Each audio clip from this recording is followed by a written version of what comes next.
Berbicara tentang kematian memang cukup menegangkan dan menakutkan. Kematian merupakan satu keniscayaan.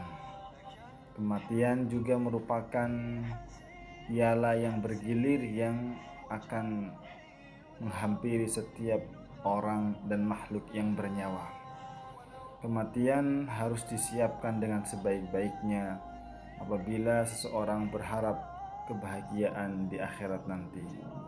Saudaraku seiman sekeyakinan yang dirahmati oleh Allah Subhanahu wa taala, jauh-jauh hari Rasulullah SAW menjelaskan kepada kita tentang pentingnya mengingat kematian. Rasulullah SAW bersabda, "Aktsiru dzikra hadhimil ladzat." Perbanyaklah oleh kalian wahai sahabatku, perbanyaklah oleh kalian wahai umatku tentang mengingat kematian, yaitu di mana kematian itu adalah memutus segala kenikmatan-kenikmatan yang pernah dirasakan. Saudaraku seiman sekeyakinan yang dirahmati oleh Allah Subhanahu wa taala, kehidupan setelah kematian sangatlah panjang dan sangatlah menegangkan.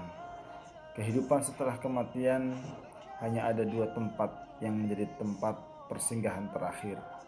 Yang pertama adalah surga, diperuntukkan untuk orang-orang yang Allah siapkan dari kalangan orang-orang yang beriman, dan neraka adalah telah disiapkan oleh Allah Subhanahu wa taala untuk orang-orang yang ingkar, kafir, dan penuh dengan dosa.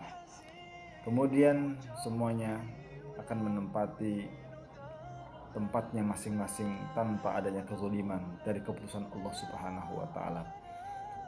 Kemudian manusia di dalam menghadapi kematian dengan persiapan-persiapannya pun ada banyak perbedaan-perbedaan satu sama yang lain.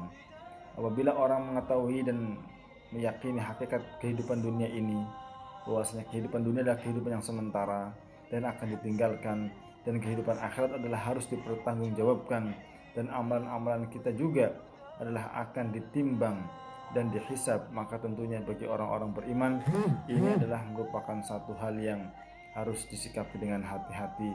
Jangan sampai perbuatannya, jangan sampai tindak tanduknya, jangan sampai tingkah lakunya menjadi sebab seseorang mendapatkan murka dan azab dari Allah Subhanahu wa taala.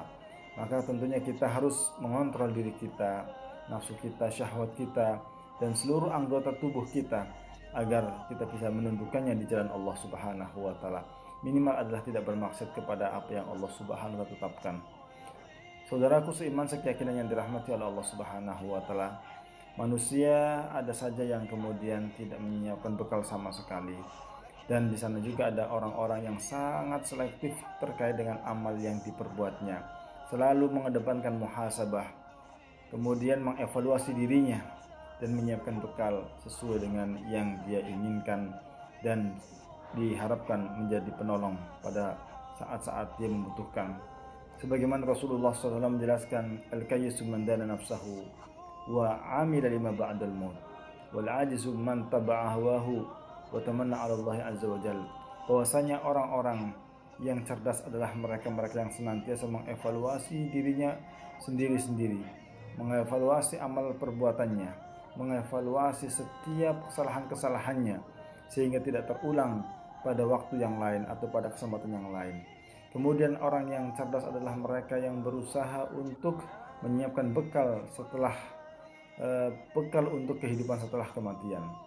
Adapun orang-orang yang bodoh, adapun orang-orang yang lemah, mereka adalah yang senantiasa menuruti dan mengikuti hawa nafsunya, mengikuti syahwatnya, kemudian berharap dan berangan-angan kepada Allah Subhanahu wa taala akan mendapatkan cintanya dan mendapatkan ampunannya. Masyaallah muslimin, hadaniyallahu.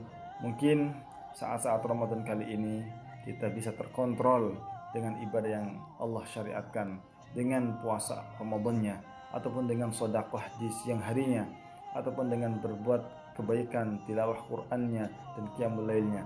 Kita perlu bersyukur kepada Allah Subhanahu wa taala. Mudah-mudahan proses yang ada dalam bulan suci Ramadan ini merupakan proses yang nanti membentuk kita semuanya menjadi hamba-hamba Allah yang bertakwa, menjadi hamba-hamba Allah yang bisa memiliki tameng untuk meninggalkan segala jenis kemaksiatan, dan bisa menjadi pemicu untuk kita senantiasa mengedepankan taat kepada Allah Subhanahu wa taala.